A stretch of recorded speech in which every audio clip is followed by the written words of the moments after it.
আজকে আলোচনা করব কখন সহবাস করলে সন্তান ধারণের সম্ভাবনা সবচেয়ে বেশি থাকে। প্রতি মাসে মেয়েদের সাদা স্রাবের 4 রকমের অবস্থা দেখা যায়। প্রথম প্রকারের অবস্থায় সহবাস করলে সন্তান ধারণের সম্ভাবনা খুবই ক্ষীণ থাকে। তার পরের 2 ধরনের অবস্থায় সন্তান ধারণের সম্ভাবনা একটু করে বাড়তে থাকে। চতুর্থ এক ধরনের সাদা স্রাব আছে যেটা দেখা দেওয়ার সময় সহবাস করলে সন্তান ধারণের সম্ভাবনা থাকে সবচেয়ে বেশি, এতটা বেশি। এখন এই 4 ধরনের সাদা স্রাব কিভাবে চিনতে পারবেন সেটা ছবির মাধ্যমে বুঝিয়ে দিব। প্রথম অবস্থা হচ্ছে মাসিকের ঠিক পরে যখন কোনো সাদা স্রাব যায় না, মাসিকের রাস্তাটা খুব শুকনো শুকনো মনে হয়, তখন গর্ভধারণের সম্ভাবনা প্রায় শূন্যের কাছাকাছি, 0.3%। এর পরের অবস্থায় মাসিকের রাস্তা হালকা ভেজা মনে হয়, কিন্তু আপনি চোখে কোনো সাদা স্রাব দেখেন না বা হাতেও ধরতে পারেন না, তখন গর্ভধারণের সম্ভাবনা থাকে 1%-এর একটু বেশি, 1.3%। প্রথম এই 2 অবস্থা সবার মধ্যে দেখা যায় না, বিশেষ করে যাদের মাসিকের সাইকেল ছোট তাদের ক্ষেত্রে এই 2 অবস্থা মাসিকের সময়েই হয়ে যেতে পারে। তৃতীয় ও চতুর্থ অবস্থা যেটা বলবো সেটা প্রায় সবার ক্ষেত্রেই দেখা যায়। তৃতীয় অবস্থায় ঘন সাদা স্রাব যায়, সেটা আঙুলের সাথে আঠালো হয়ে লেগে থাকে, কিছুটা এমন। তখন গর্ভধারণের সম্ভাবনা বেড়ে 2.5%-এর কাছে চলে আসে। চতুর্থ অবস্থায় সাদা স্রাব খুব পাতলা এবং পিচ্ছিল হয়, কাঁচা ডিমের সাদা অংশ যেমন মসৃণ আর পিচ্ছিল হয় কিছুটা তেমন, দেখতে স্বচ্ছ। আর সেই সাদা স্রাব 2 আঙুল দিয়ে টেনে বড় করা যায়, কয়েক ইঞ্চি বড় করলেও ভাঙে না, ছবিতে যেমন দেখছেন। তখন গর্ভধারণের সম্ভাবনা অনেক বেড়ে যায়, 28.6%, অর্থাৎ প্রায় 30%-এর কাছাকাছি চলে আসে। এই চতুর্থ অবস্থা শেষ হওয়ার পর আবার সাদা স্রাব ঘন আঠালো বা নাই হয়ে যায়। মাসিকের ঠিক আগে আগে আবার পাতলা সাদা স্রাব যেতে পারে কিছু কিছু নারীর ক্ষেত্রে, তবে সেটা গর্ভধারণের সাথে সম্পর্কিত নয়। তাহলে করণীয় কি? তৃতীয় অবস্থা যখন শুরু হবে তখন থেকেই চেষ্টা শুরু করবেন, এবং চতুর্থ অবস্থা যেদিন শেষ হবে তার পরের 3 দিন পর্যন্ত চেষ্টা চালিয়ে যাবেন। আর একটু আগেই দেখেছেন যে চতুর্থ অবস্থায় সম্ভাবনা সবচেয়ে বেশি থাকে, এটা মাথায় রাখবেন। এই গেল প্রথম পদ্ধতি। আমি আরও কয়েকটা সহজ উপায় এখন শেখাবো, কারণ সবার শরীর তো একভাবে কাজ করে না, নানা কারণে সাদা স্রাব ভিন্ন হতে পারে। কয়েকটা পদ্ধতি যদি বুঝে নেন তাহলে একটা না একটা আপনাকে সঠিক সময় বুঝতে সাহায্য করবে। দ্বিতীয় পদ্ধতিতে চলে যাই, এটা হলো শরীরের তাপমাত্রা মাপা। মাসিকের সময়ে আর মাসিকের পর পর শরীরের তাপমাত্রা কিছুটা কম থাকে। যখন ডিম্বাশয় থেকে ডিম্বাণু বের হয়, অর্থাৎ ডিমটা ফোটে, তখন একজন নারীর শরীরের তাপমাত্রা খানিকটা বেড়ে যায়। না মাপলে এটা সাধারণত বোঝা যায় না, কারণ খুব সামান্য পরিমাণে বাড়ে, 0.2 ডিগ্রি সেলসিয়াস বা 0.4 ডিগ্রি ফারেনহাইটের মতো। আপনি যদি প্রতিদিন শরীরের তাপমাত্রা মাপতে থাকেন তাহলে কখন বেড়ে গেল সেটা আপনি ধরতে পারবেন। এই ক্ষেত্রে একটা রুল মনে রাখবেন, 6-এর পরে 3, টানা 6 দিন কম তাপমাত্রার পরে টানা 3 দিন বেশি তাপমাত্রা থাকতে হবে। একদিন তাপমাত্রা এসে সেটা আবার চলে গেলে তা হবে না, সেটা মানসিক চাপ বা অন্য কোনো কারণে হতে পারে। এই যে টানা বেশি তাপমাত্রা শুরু হলো, এটা শুরু হওয়ার 3য় দিন পর্যন্ত ফার্টাইল উইন্ডো থাকে। এই বেশি তাপমাত্রা যত দিনই থাক ধরে নেবেন 3 দিন পরে ফার্টাইল উইন্ডো শেষ। কিছু নিয়ম মেনে তাপমাত্রা মাপতে হবে, যখন তখন মাপলে হবে না। কখন মাপবেন? ঘুম থেকে ওঠার পরে কোনো কিছু করার আগে বিছানায় থাকা অবস্থাতেই তাপমাত্রা মাপবেন। প্রতিদিন একই সময় মাপতে চেষ্টা করবেন, অর্থাৎ নিয়মিত একই সময় ঘুম থেকে ওঠার অভ্যাস করতে হবে, বিছানার কাছেই থার্মোমিটার রেখে দিবেন। আবার আমরা অনেকেই বগলের নিচে তাপমাত্রা মাপি, এখানে সেটা করলে হবে না, মুখের তাপমাত্রা মাপতে হবে। থার্মোমিটার জিহ্বার নিচে রেখে মুখ বন্ধ করবেন। জ্বর মাপার সাধারণ থার্মোমিটার দিয়ে মাপলে এত সূক্ষ্ম পরিবর্তন বোঝা যাবে না, ডিজিটাল থার্মোমিটার ব্যবহার করবেন। বিভিন্ন ফার্মেসিতে অল্প খরচেই এটা কিনতে পাওয়া যায়। এই পদ্ধতিতে ফার্টাইল উইন্ডো কখন শুরু হয় বোঝা যায় না, তবে কখন শেষ হচ্ছে সেটা বোঝা যায়। তাহলে এটা কিভাবে কাজে লাগাবেন? একটু আগেই যে সাদা স্রাবের পদ্ধতি বুঝিয়েছিলাম সেটা ব্যবহার করে সাদা স্রাব যাওয়া যেদিন শুরু হয়েছে সেদিন থেকে চেষ্টা শুরু করবেন, আর এই পদ্ধতিতে তাপমাত্রা বাড়ার 3য় দিন পর্যন্ত চেষ্টা চালিয়ে যাবেন। তাহলে গর্ভধারণের সবচেয়ে সম্ভাবনাময় সময়টুকু কাজে লাগানো হলো। পরের পদ্ধতিতে যাওয়ার আগে একটু বোঝাই কেন মাসের একটা সময়ে সন্তান ধারণের সম্ভাবনা এত বেড়ে যায়। একজন নারীর শরীরে 2টা ওভারি বা ডিম্বাশয় থাকে। প্রতি মাসেই এখানে একটা করে ডিম্বাণু পরিপক্ক হয়। যখন ডিম্বাণু পরিপক্ক হয়ে যায় তখন সেটা খোলস ভেঙে ওভারি থেকে বের হয়ে ঢোকে ফ্যালোপিয়ান টিউব বা ডিম্বনালীতে। এই ঘটনাকেই আমরা ডিম ফুটে বেরিয়ে আসা বলি। যে ডিম্বাণুটা বের হয়ে আসলো এটা এখন সন্তান ধারণের সক্ষম। ফ্যালোপিয়ান টিউব বা ডিম্বনালীতে যদি পুরুষের শুক্রাণু আগে থেকেই এসে বসে থাকে তাহলে সেটা ডিম্বাণুর সাথে মিলিত হয়, আর ডিম্বাণু এবং শুক্রাণুর মিলন হলেই কেবল তা গর্ভধারণে সক্ষম।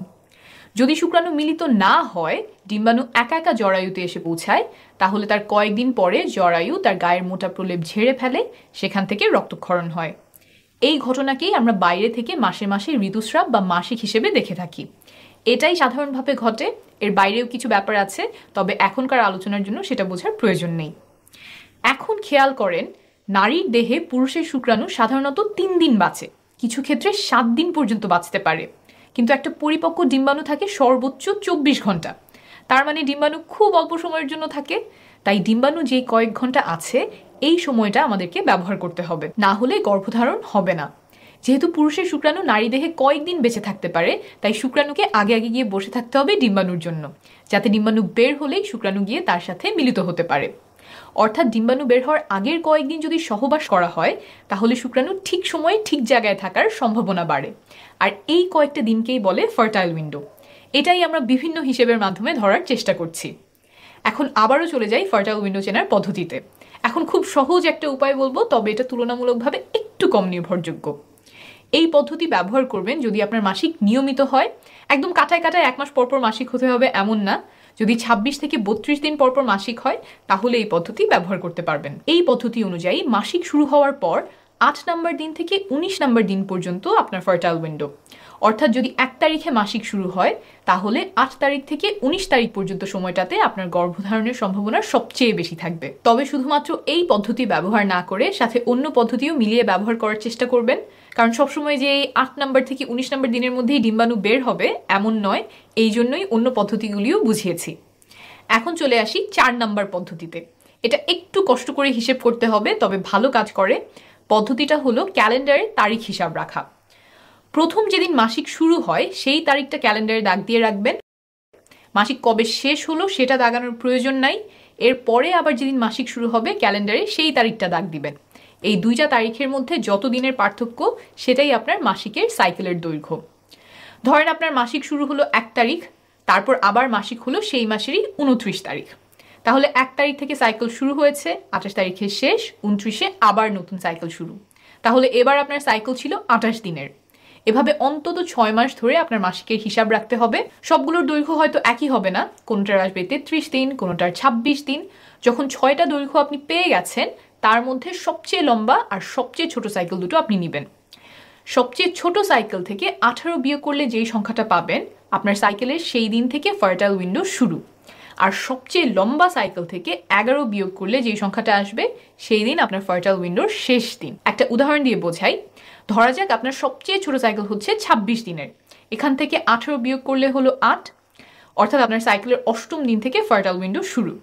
তারপর ধরেন আপনার সবচেয়ে লম্বা সাইকেল হচ্ছে 33 দিনের।